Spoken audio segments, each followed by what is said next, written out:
Welcome to the Heads and Volleys podcast with me, Lee Dunn.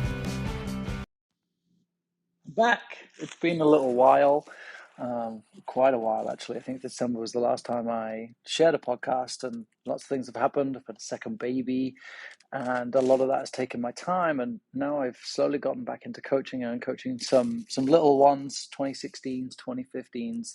They're new to the game, they're new to life, really, but something that I've really paid attention to over the last couple of weeks, and something I just recently tweeted about, is how we talk to our players, how we engage our players, how we get them to either understand what we're doing or to think differently about the games or the challenges that we're providing. So the title here is about talking to your players, but just think about the last time you coached your players.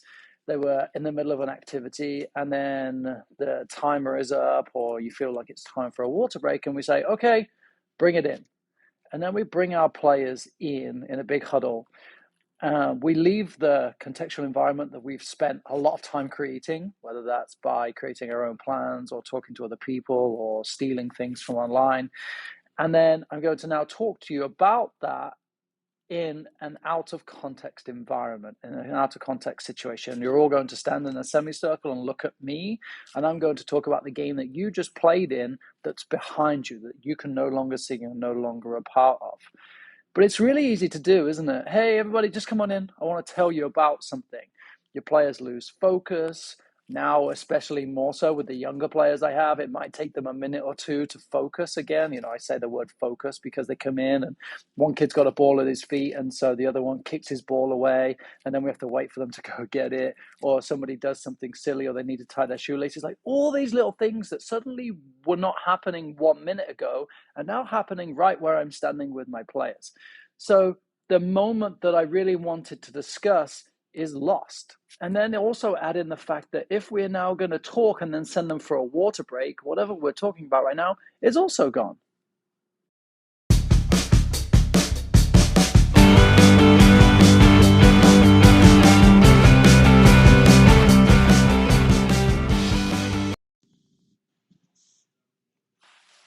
So before we really talk about how we can engage our players in a better way, or at least a way that I've experienced lately, and several things that I've also promoted a lot previously, I want to talk about our environment. I set a podcast a little while ago now about the amount of minutes that we lose in a training session when we send kids for water or we do things that take time, whether we're moving cones or we're moving things around. So talk about your environment. Is it fully set up? Do you have enough space to have all of your activities laid out? Do you have enough equipment for that without pulling one of those horrendous trolleys across the field with 56,000 cones in it and all of the poles and all of the goals in it? Do you have the equipment to be able to set up in a simple way so that your players can see everything? Do you have enough balls? Are all of the balls set up? Do you have enough pinnies? Are they all set up, or bibs? So then I ask these things because, number one, it makes our life significantly easier when we are now just moving through the session, and that I'll talk about as part of the how. But then also how now in our training environment, if we have things like a tactics board, or if you use tactical pad. I've talked a lot about tactical pad and the value of creating a GIF of our training session for our players to see it.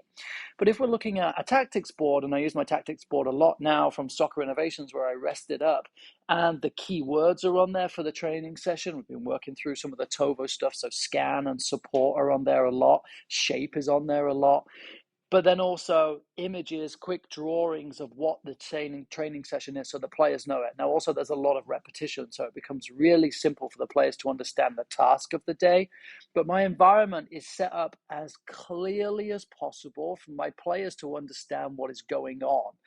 Why does that help me in this context? It helps me because I don't have to spend time explaining what is going on. Of course, week 1, week 2, maybe I have to remind them. And then as things add to the complexity of the training session, I may have to just spend a moment walking players through it. But a lot of the evolution of our training sessions and things like small-sided games are fairly self-explanatory. And then if there are 1 or 2 or 3 players that just don't get it, I'll talk about how here in a second as to how I'm going to engage with those players versus bringing everybody together and saying, okay, here is what we're talking about. Because I've got one little player on my left who's spinning around in circles because he's bored or he struggles with attention or he just doesn't really want to listen to me talking. He's there to play soccer. And then I've got two other kids who are best friends and live next to each other and spent all day swimming in each other's swimming pools and are now messing around and joking about whatever they were doing earlier in the day. And the one kid who really needed the information is distracted by everybody else. And then suddenly we've wasted 2 minutes because I'm now a little frustrated that my players aren't listening to this key information. It's key information to one player, but it's not necessarily key to everybody else because it's about the dynamics of the training session or how one player could do a better job or what they could do differently. So when I go to how, first question is, when do you bring it in? I talked a little bit before the little break here about water breaks. Do we do it before? Do we do it after? If we send them for a water break and then bring them back in, that would be better if we're going to do it either way, because then they come back as a chance to ideally refocus. Sometimes we're moving activity. Okay, bring it in. We're going to shift over to here on the right side. Now it evolves to a 4v2 plus 1 or whatever our training environment is asking of us next. Now perhaps there's also lots of mistakes. Mistakes is one where I'm saying, okay, we keep messing up. We all have a poor first touch, or we're all closed off in our body positioning, or we're failing to scan, or it's a perceived lack of effort where I say, you guys just aren't working hard enough. You need to want this. You've got to do better. All of these things where I'm bringing these players in removes them from the context of training. So we talk about water. What about moving activity? If I have my tactics board and I've already told them what we're doing, or if I'm able to just expand on that training activity within the same space. So we were doing 4v2. Guess what, everybody? Now we've got a +1 who's going into the middle. We don't have to change the space. Or if the space is too small in the flow, we say, hang on, everybody stand still. Players grab the nearest cone, take one step backwards. Suddenly we've got a bigger area and we can play on again. So I don't need to bring everybody in for that. I don't need to send them to a water break to then make the area bigger and then bring them back in as a group and say, okay, everybody, I made the area bigger, so now we might have a little bit more success. These are all minutes that I'm losing and then quality focus time of our players. I'm doing my MBA right now, and I just worked through a course around time management. And it takes, on average, 23 minutes to get into focused work. So if we even scale that to a young person's mind in a training environment, and again, relative to the experience that I have right now with my younger players, if I have these young players who may even take just 10 minutes to get focused, now suddenly I'm wasting 10 minutes. Anytime we get near this kind of peak focus time, suddenly I'm taking them back out of it to change something, to move something, to explain something, to bring them back in. So if my tactics board has this displayed, then we can remain focused for just a little bit longer even here. Now, if we've gone through 2, 3, 4 cycles, I use time frames for rotations or repetitions. 1 minute of play, rotate players, 1 minute of play, talk about it, 1 minute of play, 2 minutes of play, whatever that is. Now at the end of that round of play, 4 minutes, 5 minutes, 6 minutes, let's go get the balls. And as we're getting the balls collectively, we're talking. And I'm asking the players, what did you see? How did you feel? Maybe there's one player who I've seen struggling, and I can go with that player to get the balls and say, okay, here is how I can help you. Here is what I would like to see you do better. Or I'm asking questions. What is your experience of that? Then as the players are coming back, I'm asking collectively, as we're finding our shape and putting the balls where they should be, I'm using the time that they are using to organize also to say, what do you guys think? Give me your hot feedback, this hot take, immediate. What do you think? Easy, hard? Be honest with me. Do I need to change this as we're going through the flow? I don't need to bring them in collectively in this big group and say, all right, what do you guys think? Go around in a circle and then we've lost a couple of minutes. So then if I'm looking at mistakes and effort as my final kind of reasoning as to why I might bring my players in, I'm also going to look at the overall training session. How am I impacting the training session? What do my observations tell me? I don't think, or at least if I look at any training sessions where it's been a struggle for the players to accomplish the goal, it may have been too complex. It may have been that the space was too small. It may have been that there was too much going on for the players. There may have been too much, like last night, we did a 4v3 plus 2. That's a lot for young players. So it was inevitably going to fail. but towards the end, they started to get it. Again, perhaps because we hit 10 or 15 minutes of focus time and of working time, that they were able to start kind of trying to apply some of our standards in terms of shape and in terms of support and in terms of scanning, that we started to connect 2, 3, 4, sometimes even 5 passes. And it was wonderful, but only because they were given the time to fail, the time to experience that training session. And then some of the key players in the middle that I were able to talk to in the flow of the training session, or players that were on the edge, that I would say, okay, you two are going to be the +2 next. Watch, watch, watch, watch. Here is what you could do. Here is how you could do this. What do you think? Now in the flow of the training session, everybody's working, but individual players are getting these small little tasks on how they can improve their own play, but also the overall quality of the training session. Now, as I'm observing, and this is what I talk about all the time for the beginning of every training session, the beginning of every activity, I'm watching. I'm not coaching, I'm watching. Is it too big?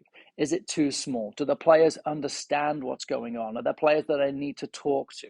Are the balls in the right place? Are we able to keep the flow of the game?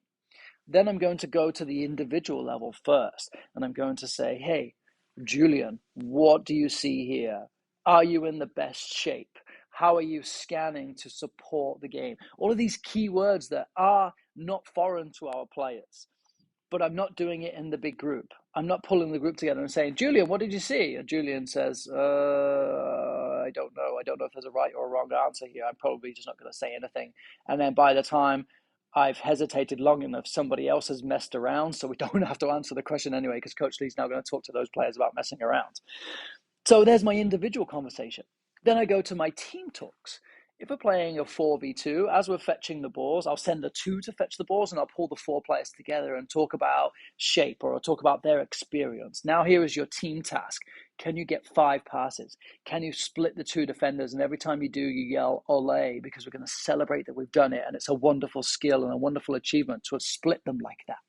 There's our little team talk, not for the greater group, but for that little small group. Same thing if we played a 4v4 to 2 wide goals.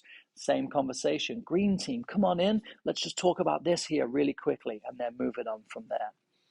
And of course, my coaching in the flow. My key words, it's not a lot of information. It's key words. Coaching in the flow with shape and scan. Those words have significant meaning to the players that they are learning and understanding further and further through our training sessions. So I remain consistent.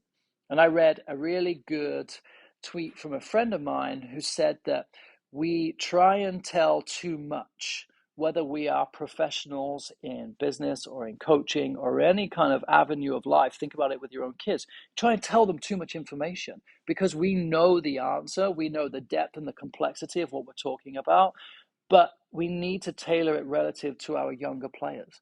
So right now for my younger players, scanning is about body position. It's about seeing the ball in the goal. It's about looking for space.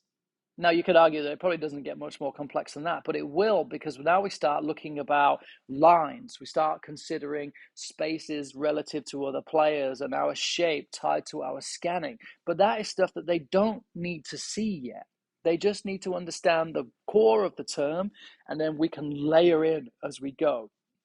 Now, I may bring them together and talk too much about scanning, which is why I've embarked on this journey of talking to my players in more meaningful ways. Also consider that I see these players for just about 3 hours a week. So knowing that I have such limited time, it's integral that they have the ball at their feet, that the ball is moving, that they're having a great time playing soccer. So I want to know from you, how do you engage with your players outside of this group huddle, kind of bring it in?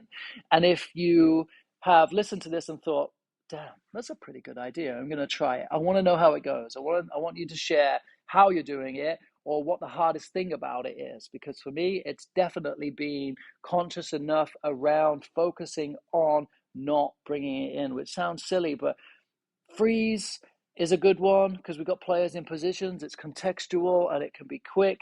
Bring it in. We've taken them completely out of the environment that we work so hard to create. Have fun with it. Let me know what you think. It's great to be back. More things coming. Just a side note, this was recorded on my phone through the Spotify, Anchor app.